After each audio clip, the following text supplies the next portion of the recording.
like ASMR? Let's fall in love, but I listen to Christmas music all day today.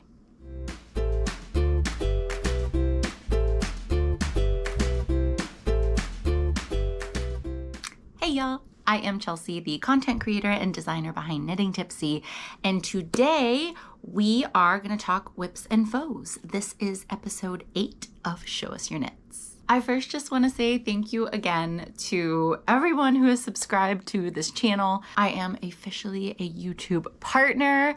We have hit 1,000 subscribers, and that means I am now eligible for monetization and can grow my channel in a new and exciting and fun way. I really truly appreciate everyone here who has supported and encouraged me. The fact that there are over 1,000 of you who are interested in what I have to say and what I create and the things that I talk about, just it fills me with such honor and pride, and yeah, thank you guys. So if you're new here, hi, how are you? I'm Chelsea, and this is my boozy, yarny, tropical, sometimes witchy little corner of the interwebs. And this series in particular, Show Us Your Knits, is where I get to play show and tell like a proud kindergartner and show off all of my finished objects and my works in progress from the past month. Now, I use month loosely because I think episode 7 of Show Us Your Knits was in August. So I'm really going to be showing off September and October makes on this episode. I'm toying with the idea of doing the Show Us Your Knits episodes more than once a month, every other month sometimes. But part of what I think has been a challenge, it's been a fun challenge at times, and other times not so fun of a challenge, has been coming up with a variety of content ideas for you guys. And I know that there are so many amazing yarny content creators who do a weekly kind of, this is what I'm making and this is what I have finished. And I honestly just thought, oh, I'm not gonna have enough to show, which is why I decided to make mine monthly, and also so that I could do other things. But I am thinking about maybe having this style faux and whips the second Sunday and fourth Sunday of the month, or something like that. Let me know what you think. If you really enjoy these episodes, if these are your favorite, shout that out in the comments to let me know. You don't have to say that you don't like it though. Please, that's an inside thought. Keep that to yourself. So let's jump right into what I'm wearing, because it is actually finished object number 1. This is my velvet Sexyon Cardigan. It is so I wish you could pet me. I really do. I pet myself. I just sit here and stroke myself because it's so cozy and comfy. Velvet yarn. Oh, she can be a real tricky one to work with sometimes, but it is worth it. It is so worth it in the end. The Sexyon Cardigan is a pattern that I came out with 2 years ago. It's a hexagon cardigan, which means that you're not actually making sleeves. You are making 2 hexagonal panels, and then you fold them and seam them in such a way that it creates a cardigan. It's a really fun and really cool concept, and there are lots of other hexagon cardigans out there that are absolutely amazing. I do think one of the things that separates my cardigan from some of the other hexagon cardigans out there, which again are great, is that I worked really hard. My husband and I were doing advanced geometry and algebra to make sure that everybody could have the hexagon cardigan that they wanted. The nature of the hexagon cardigan is you're just working in the round, so you're increasing every side. So if you have a larger body or longer arms, that means that the arms are gonna get longer and wider. There's no real way to stop that with the basic hexagon design. If you have a bigger body and shorter arms, you're gonna end up with really long sleeves and really wide sleeves in order to get a positive. This cardigan has, I think, like 15 inches of positive ease. So the cardigan may be fitting in your body, but it would have been way oversized in the arms, which that's not what size inclusive means. It should work on your body. So I did a lot of thinking and a lot of math, and I came up with some ways so that you could still have the wide belled sleeve, but it would stop at a certain point and you would work on other sections of the hexagonal panel so that you're still getting the length that you want and the width that you want in your cardigan. Additionally, with my Sexyon Cardigan pattern, you can use any weight yarn that you want. As long as you are achieving the fabric that you like, you can use any hook size, any yarn. So you can really create a super snuggly warm cardigan, or if you wanted to use fingering weight yarn or sport weight yarn, especially in like a cotton, you can create a really nice summer breezy cardigan. My cardigan design also has a little bit more of an open stitch because, again, I live in Florida and I wanted it to be breezy and fun that you could pop on and wear to the beach. Especially as a cover up, I like to wear mine over top of my bikinis, and it's just really fun. So the last sample that I had made of this cardigan was during the testing process. I made 2 Sexyon cardis. I'll show you some photos of those here. I really love them, and I loved adding the fringe. It gives like witchy aunt aesthetic, 100%. But I remember when I was working on the second one and I was changing colors, I was doing the pinks and the orange, and my box of cotton yarn is actually next to my box of velvet yarn. And I thought, oh my God, this would make an amazing velvet cardigan. But then other things came up and I never got around to making it. These stitches are so meditative. It's granny stitches and the repeating pattern is really easy to memorize. So this is a great one for, binging Netflix or listening to an audiobook. And because the stitches are so meditative, you can really get into like the meditation zone while working on it. So that's what made me think that this would be a great project for my magical make-along, which was a make-along that I hosted with my Ko-fi subscribers. We held it on Discord and also on the Ko-fi platform, and there were so many cool prizes. There were so many amazing projects that people made, and the theme was just magical.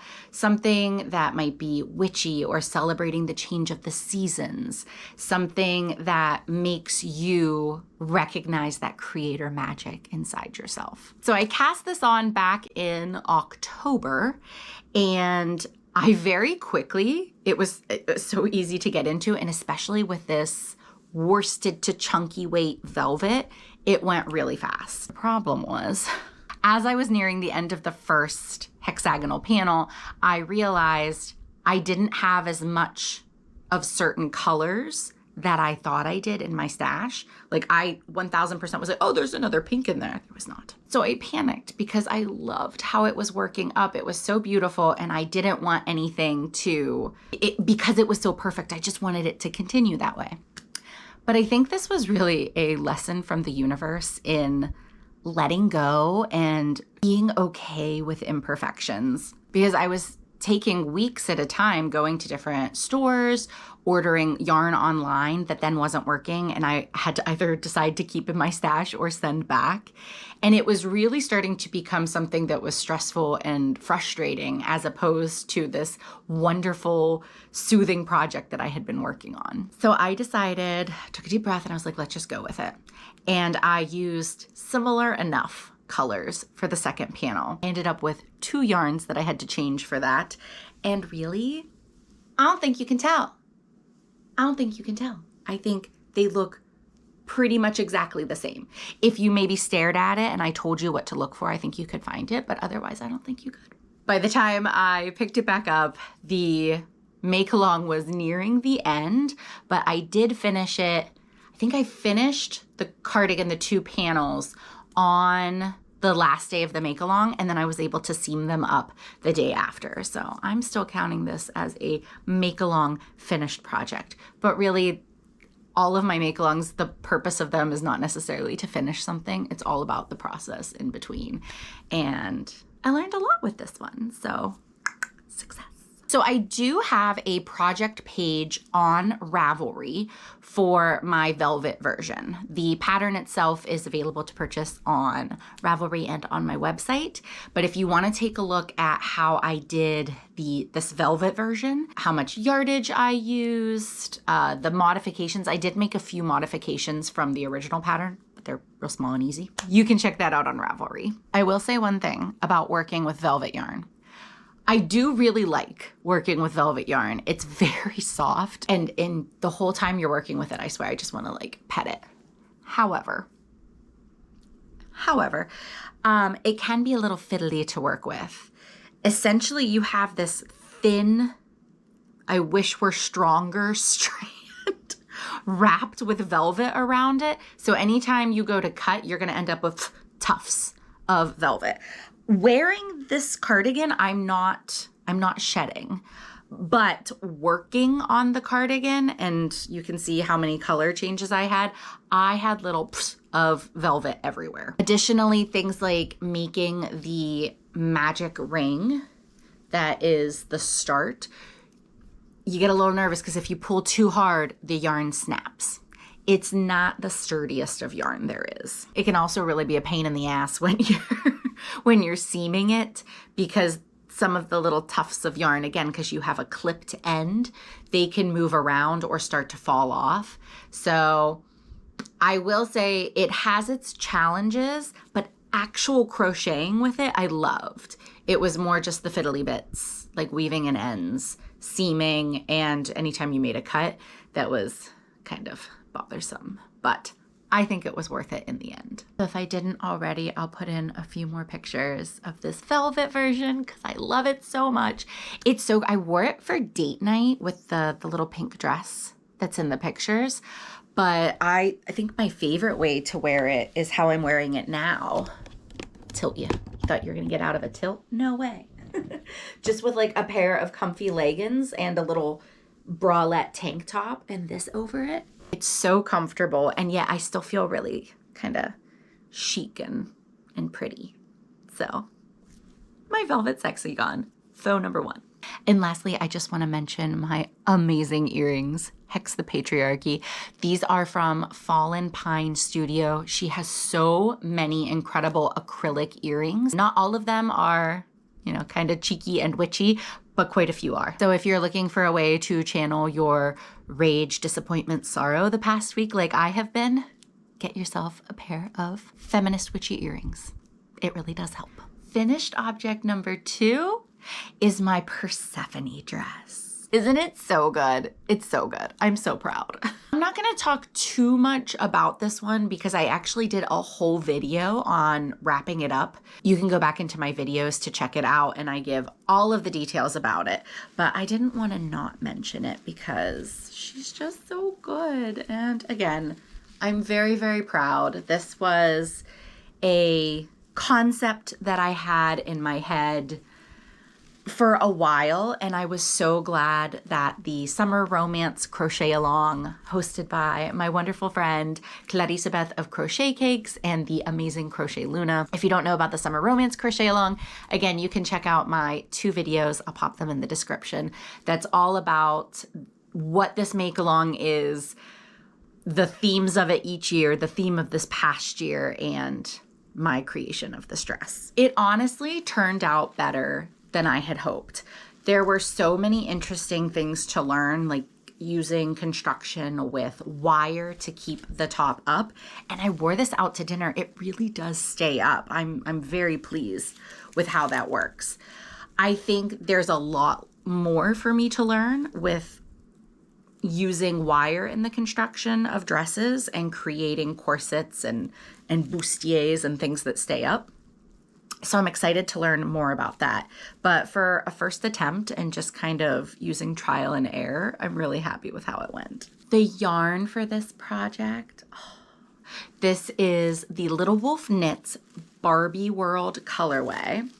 I used 2 different yarns. I used her Buoy Base, which is a Surrey baby alpaca and silk blend. And I also used her Sunfish Base, which is a 75-25 superwash merino and nylon blend. So you can see that especially in the corset, the bodice of the corset. And the sleeves. The sleeves are so cool and really add that extra witchy goddess element to it. It was just kind of like the showstopper of the dress. And I'm really excited about the construction that I used, which I'm assuming is how a lot of people that do like belled sleeves like this do it. But I've never made anything like so. I was just like, I think this is how I would do it in my brain. And it worked. So kind of fun. I've had a number of people reaching out about a pattern for this. I don't think I'm going to write up a pattern for this exact dress. One, because I didn't take all the notes that would make that really easy for me. And two, because like I said, I still want to learn a little bit more, have a little more expertise in using wire so that especially people with much bigger busts, I'd like for them to be able to achieve the same effect. I think there are definitely things that I could learn that would help that. So I don't necessarily want to put this out yet or attempt to write it up because I think I would just be setting myself up for failure later down the line. But the more I learn, I think this will be something that I come back to and make into a size inclusive design. I have not yet done it, but the final thing that I will be doing to this dress is actually taking all of the little flowers off. For the costume, the Persephone costume, this was awesome. I was really pleased with how it came along. But I think for wearability, I'm going to take them off because the dress, and even without the sleeves, like the dress is just so cute. It is that perfect springtime baby doll dress. I know I'm gonna get a lot of wear out of it. I do think the sleeves are awesome. Again, they add the extra drama, but I think, you know, pair this with not with the flowers, of course, but pair this with a jean jacket or a cute little cardigan, and it's very wearable. So you can definitely expect to see more of this Persephone dress, and perhaps one day when I know more, I will write up a pattern for it. Finished object number 3 is my Japanese knot bag. Y'all, I am so proud of myself. Sewing is hard. It's really fucking hard. And honestly, I don't know if it's for me. I don't want to give up yet because as Gigi reminds us, it's not hard, it's new. And right now it is new, which means it's hard. And I have a lot of fear and uncertainty about sewing, but I am hopeful that that will lessen the more I do projects. So I'm not giving up on it yet. But yes, my little Japanese knot bag. The designer of this pattern is Molly Makes, but she's called something different where I bought the pattern from on Etsy. So I'll put that here. I think it was like PS something. It was an odd handle in my opinion, but that's where you can get the pattern from on Etsy. And the pattern was great. For a novice beginner, there were a few things that I think could have been explained more clearly, but as a beginner pattern, expecting you to know just some basic things, I think it was great. If you're interested in seeing the entire creation of this, I did do a video while I made it, so I will put that in the description and you can see the triumphs and hardships, the successes that I went through on this journey. It's just so cute. Look at the little flamingos. And then it's reversible. Isn't that so cool? Like I'm really freaking proud of myself here. And then we get pineapples. It's just so cute. And I do know that it functions very well. I took it to Disney walking around with one of my friends, and I just had a really small project. And what was nice is I could have I had a crochet project. So I had my hook in one hand and the start of the project in the other, and then the ball of yarn was just in here, and it held it so well I could actually walk around the park with this on my wrist and crochet. I talked about making some more for Halloween. That didn't happen. But I do think that this size, and there's, with the pattern came one bigger size that I could make. I could see myself having a few of these. So I'm not sure if I want to make another one of these bags though, or if I want to try something else with sewing to see if it gets me a little more excited. Because even though I love this, the thought of creating another one, I'm kind of like, okay. I think I need something new to kind of keep me intrigued. One thing I'd love to have in my closet is, I think it's called the Saguaro set. I'm going to put down here so I can do it, and I'll pop in a picture. But this is so my style. Cropped, deep V, high-waisted, comfy pants, skirt, or shorts. I feel like this would be something I would get so much wear out of, and it would be like, I'd feel so proud and think of all the fabric options. I would probably live in this. I would make 10 of them if I could figure it out. So part of me is like, if you want to make it that bad, just buy the pattern. and figure it out as you go. You know, if there's something in the instructions you don't understand, Google it, YouTube it. So we'll see. Maybe I'll make a saguaro set. If you've made a saguaro, let me know in the comments if it was hard, how you did. But anyways, yes, that is my Japanese knot bag. Very proud of myself for trying something new. Finished object number 4. Womp womp. It's a design fail. Well, not really a design fail. Yes, it is, but also no, it isn't. I will be trying again. But unfortunately, it is my Tipsy Tea. I'm sorry, y'all. I know that there were so many people who were so excited about the knit version of my Tipsier Tee, which is a super fun to make, super easy to make, beginner-friendly crochet t-shirt. It has so much room for modification and for personal preference and adjustment to it. I'm very proud of that pattern, and it is available on Ravelry and on my website. I have been talking about and teasing the knit version, the sister version of the Tipsy Tea for a while. It's called the Tipsier Tee, and it has so much potential. I know it's going to be good. I know it's going to be good.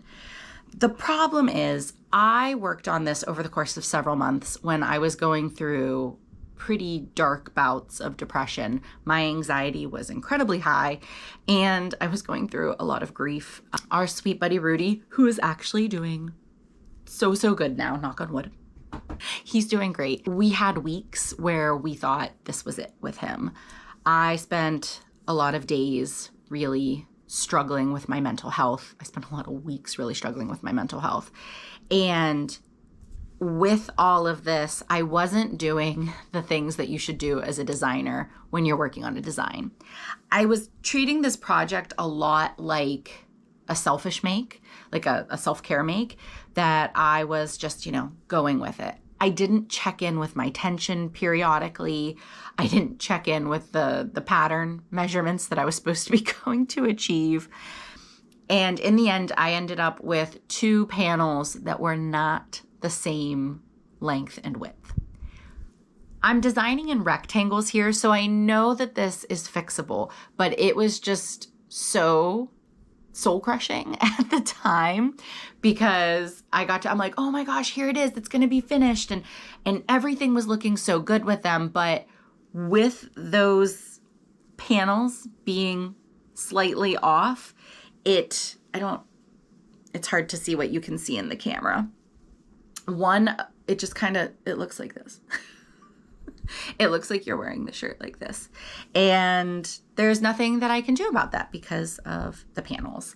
So I know that it's something I can fix. I know that it's going to be awesome. But again, she's going into hibernation timeout. She's going to nap for the winter. And when spring comes, we will be ready to pull her out and try again because again, I really love the concept. There's so many things that I love about it, and there's quite a few things that I now know, I want to change that for the sample. So the Tipsy Tea is going to sleep. But if you were excited for her, I'm sorry, but don't despair. She will come back to play next year. I do want to say this gorgeous yarn though. This is Tropical Yarny's Queen Conch on her pure cotton fingering. It's absolutely gorgeous. I made the first sample of my Tipsy Tea, the speckled pink, that is in her Queen Conch Sparkles, also on the pure cotton fingering base. The yarn is lovely to work with. I am sad that it didn't work out with this sample. I will frog it because I want this yarn. It's amazing yarn. And I have another skein. I have 2 skeins. 2 skeins left of it. But I don't know if it's going to be necessarily for this project. I think it needs fresh yarn, a fresh perspective. So you might see it in something else later. So for finished objects, I'm very proud of that, especially since, like I said, this whole year really has just been a battle, a roller coaster battle of ups and downs. So in the last 2 months, I'm quite pleased with what I have finished up. but I'm also super excited about what I am working on right now. So let's go ahead and jump into whips. Whip number 1 is the Jasper Cardigan by Two of Wands. I know. This is one of the projects I cast on back in April, if you were here. And while it has occasionally made an appearance, it's one of those projects I just had not been picking up to work on for a variety of reasons.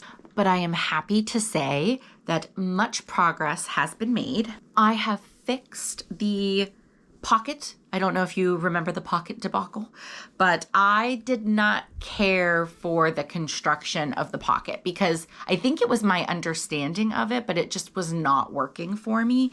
So I altered the project to do it my own way, and it worked out great. As I'm saying this, I'm like, I took notes on that, right? I did. The second pocket is almost finished. But this is these nice deep pockets. I'm excited once this blocks that it won't tilt down like this. I'm hoping that it'll stay up like it does in an Alexi sample. I think these are going to be great. I love how oversized they are, and I do love the shaping of them. So we got pockets going, but the other big thing is that I casted on the 2 at a time sleeves. Now, this is not part of the pattern. In the pattern, Alexi has you create the back panel, you create the 2 front panels, and then you create the 2 sleeves all knit flat, and then you seam everything together. I have learned that I don't care for that construction. I like seaming to a certain extent, but that much seaming with where you need to line things up perfectly, it doesn't work for me well. So I decided to go my own route, and I did a 3 needle bind off on the shoulders, and I did seam the sides, which looks lovely. It's a mattress stitch. And then I decided to try out 2 at a time sleeves. Now, this was a big hang up for me simply for the fact I'd never done it before and I was nervous. The tutorial that I found is so good.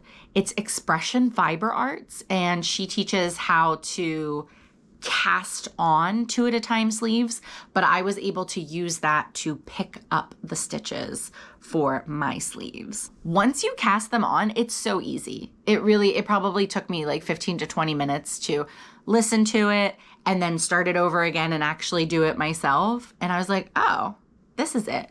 It's done via magic loop. Let me get the yarn here. But yeah, you're working both sleeves at the same time, which is great if you have decreases in your pattern so that you know both sleeves are decreased at the same time. It's also great, I don't know about y'all, but when I'm making sleeves and I'm doing them 1 at a time, no matter how many times I count, I'm always off by like a row or 2. So one sleeve is sometimes like this much longer than the other, and it's just such a pain. But when you're doing them 2 at a time, you know that you are on the same row for each, and that's really cool. It also eliminates sleeve island and second sleeve syndrome because you don't have to go back and start the other one. You're getting them both done. I'll put the link to that tutorial in the description because I really think it was great, and we should all be doing 2 at a time sleeves when we can. So yes, once I have the sleeves complete on this cardigan, and I'll show you, like, it's looking so good with the body. I'm really happy with the ease and the fit of it. So once the sleeves are done, the only thing left to do is finish up that second pocket. It's only got like this much left. Sew the pockets on, and then I will be picking up stitches to create kind of a folded lapel that goes around the bottom and the lapel of the cardigan. I think it is possible that this may be the last time that you see this cardigan as a whip. I'm hoping the next time you see it, it's a faux. But again, I said I might be doing Show Us Your Knits twice a month instead of just once a month, so maybe you will see it one more time. I don't know, we'll see. And I do want to shout out the yarn that I'm using. This is Lion Brand's 24/7 cotton in the colorway Lime. I use this yarn quite a bit. I have used it in shawls, I've used it in tank tops. It's not the softest. I think there are softer cottons out there, but the stitch definition is really beautiful. The color choices are awesome. And it does have, I mean, it's not stiff, but it has a little bit more sturdiness. So if you're making something like a cardigan, I do feel like it has a heavier, cozier vibe because of that. They say that it's considered a worsted weight. I would say this is more of a DK. But yeah, if you need cotton that has just a little bit of stiffness to it, it's still soft, but if you need a little structure to your garment, I think this is a really good one to use. Whip number 2 is the Teresa Dress by Elizabeth Margaret Designs. This is the dress that I am making for my series Magical Making. It's where I combine my love of yarny and witchy things together and have a lot of fun showing off some of my witchy practices, talking about witchy things, all while working on this amazing dress. I'm actually not gonna take it out of the project bag. One, because I just posted a video just a couple weeks ago that is the latest episode in Magical Making. So if you want to see all of the progress and hear a lot about full moon rituals and an in-depth tarot spread, you can go check that out. I will put the link in the description below. But also because it's just so big right now, I have it really jammed into that bag because I've been taking it different places. I'm at a point in the dress right now. We have split at the hips. For me, it's the high hip, but we've split for the front and the back. So it's super easy. It is super meditative. And this is, even though it's bulky and it's bigger, this has been a really nice project for some mindless making. Not necessarily for like something small to take to a bar or to Disney, but somewhere that I can kind of set up a little bit and maybe chat with a friend over coffee or something like that. It's been a really nice project for. Since I am at the split, I'm hoping that this will go pretty fast. I'm only working half the stitches in the front of the dress and in the back of the dress. I'll pop in a picture because I'm realizing I don't think I did to show you. Now this was prior to knitting more rows. It is actually, well, right now it's even longer, but I did knit more rows before splitting for the hips. Now that I'm only working on the front at one time and then I'll be doing the back, I think this is gonna go a lot faster. Ideally, I would love to have this dress done for the winter solstice, which is on December 21st this year. I think that is very doable.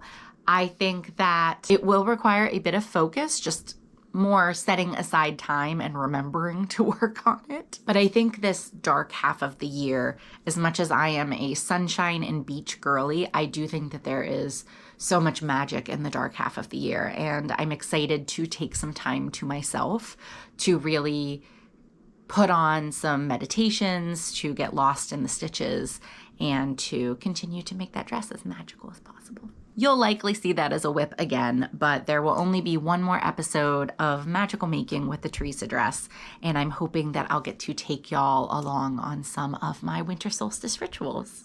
Again, if you want to see more about it, links will be in the description to catch up. There are 4 episodes so far, and lest I forget, the yarn for that dress is Lion Brand True Boo in the colorway silver. Whip number 3 is actually something y'all haven't seen. You have no idea that it's coming. I haven't talked about it at all. I haven't even mentioned it. So it may come as a surprise that I have an almost finished new whip. And it is the Venice Wrap by Gorilla Knits. I do want to preface, this is not a size inclusive pattern. Size inclusivity is incredibly important to me. I design inclusively. I really love making size inclusive patterns, if they're not mine, to make for myself, because I want other people, if they see mine, I don't want them to not be able to make it for themselves. Having said that, the pattern designer for this top is Gorilla Knits, and she's a lovely person. She's actually the first person that I ever tested for.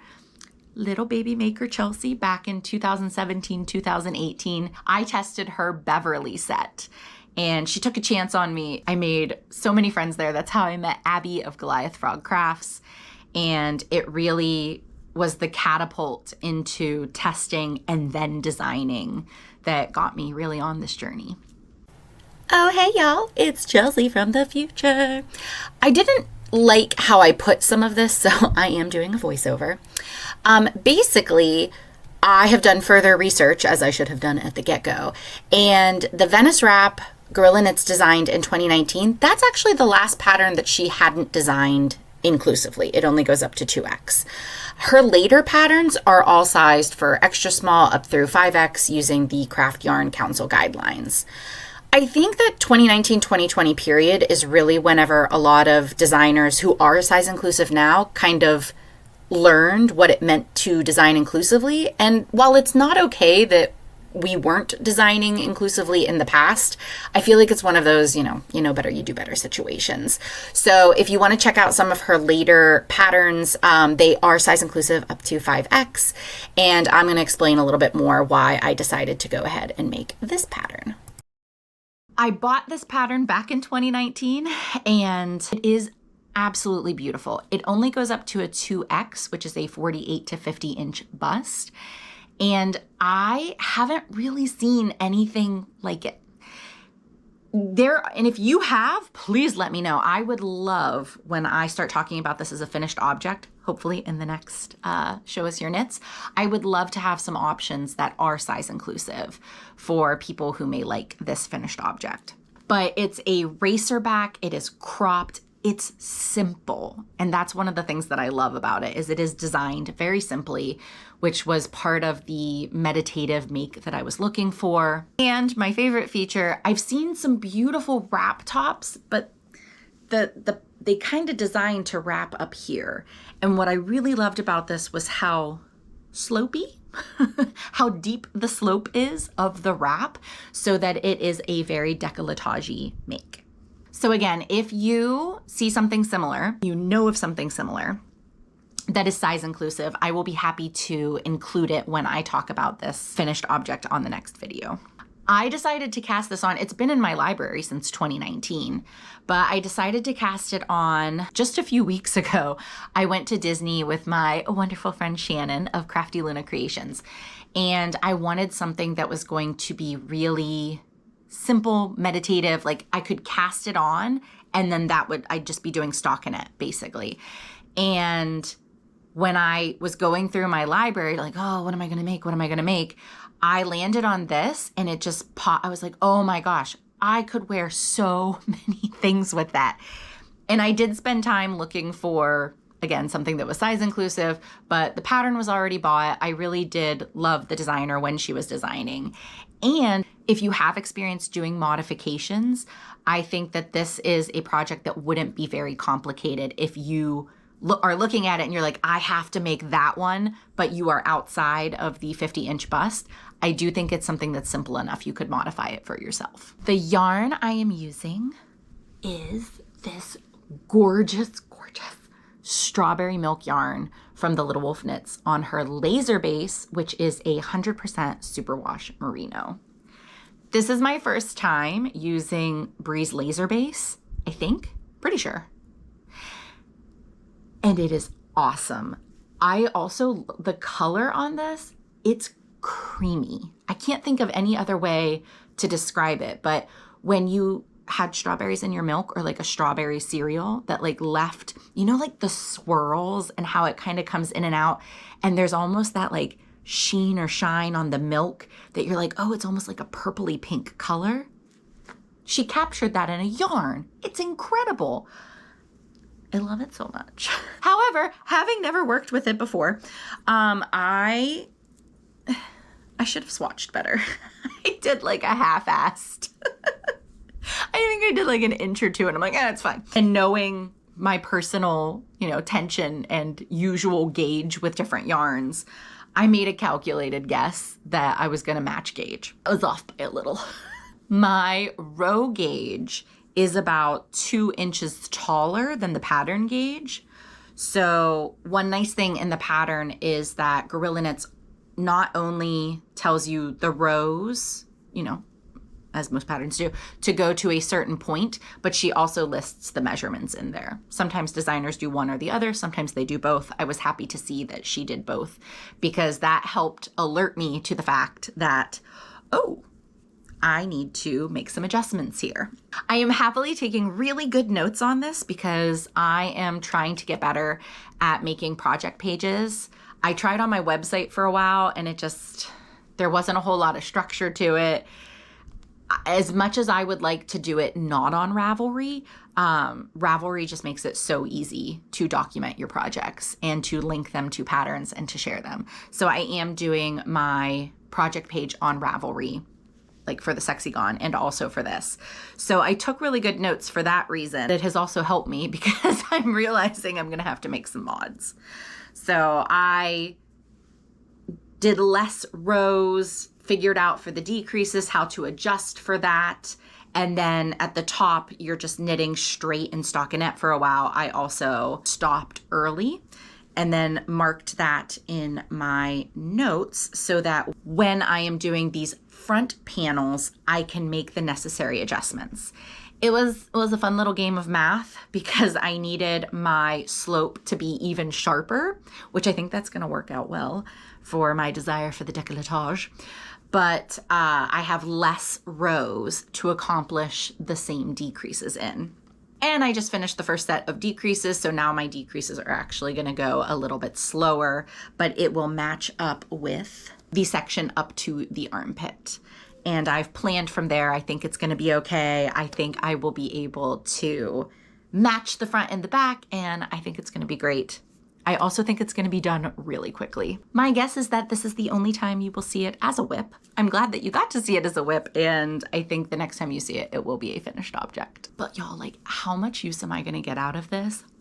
Florida, winter and fall, it's still pretty warm. So, you know, having that cropped wrap is gonna be great, but like, it's gonna go with all of these cardigans that I'm finishing up. If you watched my video recently where I was styling some of my favorite fall looks, I bought 2 beautiful skirts recently. This goes with both of them. I think this could be one of those wear it daily kind of tops. I think it's gonna fit really well into my closet. Now, if you're thinking, wow, Chelsea, all of your current whips are knit. I know. Finishing up my 2 crochet projects, my Persephone and my Sexyon Cardigan, I have no active crochet projects, but I have ideas. I have to have a crochet project going with a knit project. Same thing. I feel like sometimes I'm really crochet heavy and then other times I'm really knit heavy in my workload, but I like it to be a little more balanced. So I think I'm going to cast on 1 to 2, depending on which ones I pick, crochet projects. The first potential project that I'm thinking about is the Monstera garden blanket by One Dog Woof. I have wanted to make this blanket since she came out with it. Now, what I'm thinking of doing, instead of using the beautiful Lion brand yarn that is suggested in the pattern, which is great, I want to make it cozier and squishier and do blanket yarn and make this like a big, thick Monstera blanket. These colors I am so happy with. They are Bernat Blanket yarn, blush pink, and clary sage. The blush pink is perfect. The clary sage, I went back and forth. Should I have used the darker green that's more similar to kind of this sticker here, or this lighter, fun pastel-y green almost? And in the end, I went with this. I think it's gonna be a little girlier. I think it's gonna fit great having the different, because the other green really was quite similar to this. So I think having a different green is gonna look great, having the blanket draped over here. I think it'll be really nice as we're getting into winter. My office, I mean, we live in Florida. We don't turn our heat on very high, but sometimes it still does feel chilly in the house. And I think this is going to be great to cozy up in my office. And it's also gonna be like a statement art piece. So this will be a fun one. I'm not sure if it's my next cast on or not, but it could be. Another option for my crochet, my next crochet whip would be to use, this is the Christmas Treats Pixie Stick set by the Little Wolf Knits. A lot of Little Wolf Knits yarn today. Look how beautiful these are. Look how gorgeous. I love these. And I have 3 of them. So like this is a bundle. I have 2 more of the bundles. And I talked with Brie about this idea I had to create a granny square, like cardigan Ruana style thing. And we came up with using her Honey Sticks yarn as the joiner to wrap around all of the, you know, as the last round of the granny squares and to kind of connect them together. I think it's going to be great. I think this is going to be so cozy and wintry and still beachy. You'll have to bear with me to see. But the idea that I have in my mind for this design, it's going to be something that is so great to throw on over a bikini, or especially in my head, I'm like picturing it with like a long sleeve shirt underneath and leggings and toss it. I wear flip-flops in the winter, but tossing it on, you know, with a little tassel cap to run to the grocery store or to run different errands in like the cold Florida winter. It's what I'm picturing in my mind for this. And I think these pops of pinks and purples and whites and brown, it's just all gonna go really well together. So I have no concept photos or anything to show you. It's literally just an idea in my mind, but granny square cardigan Ruana. So that's option 2. Option 3, I'm gonna tell you very little about because I'm pretty sure it's gonna happen. I've sketched it out a little bit. I think it's going to be my first pattern tutorial here on YouTube. That is something that I want to offer on occasion, are some pattern tutorials. And I have an idea for something that is Christmassy and sexy and fun and very me. It will be crochet. And yeah, it's something that you could probably only wear in Florida at Christmas. But I think that's going to be coming up. So it's a very small project. It will still take time. I know it's not easy because tutorials are a crap ton of work. They really are. So I need to allocate myself a lot of time for that. I think that I can do it and cast on one of these other projects that'll be like a really pleasant, fun, easy make. And then also have this tutorial that I work on for y'all. So that is what's to come for my next crochet whip. Whew, y'all. I definitely need to start doing 2 of these a month, I think, just because I don't want to keep y'all here for an hour plus every time I try to talk about all the wonderful things that I'm making. I know some people do love the longer videos, the hour plus. For me personally, like a 30 to 45 minute video is my happy place, both as a consumer of YouTube videos and as a producer of YouTube videos. That's kind of my happy place, 30 to 45 minutes. What's your happy place? You'll have to let me know. Do you like the shorter ones or the longer ones? Anywho, that wraps it up for whips and foes and whips for the last 2 months. As I said, you'll probably see these a bit more often, but we are wrapping up the year, y'all. I'm excited about it. I'm excited for all of the possibilities that our crafty future holds. When times are tough, it is good to lean into creativity. It is the artists, the creators, the makers who I really think can bring us inspiration and hope during hard times. Please take all the time you need to sit with your feelings and to move through any tough emotions that you're in right now. And just know that your projects and your makes and your maker community is here for you. Thank y'all so much for watching. Again, thank you for 1,000 subscribers also. If you want to go back, I have a 1,000 subscriber celebratory video. You can go ahead and vote on what kind of giveaway or video you'd like to see to celebrate. If you haven't already, please subscribe. Please don't forget to like and comment on this video, and I will see y'all next time. Bye, y'all.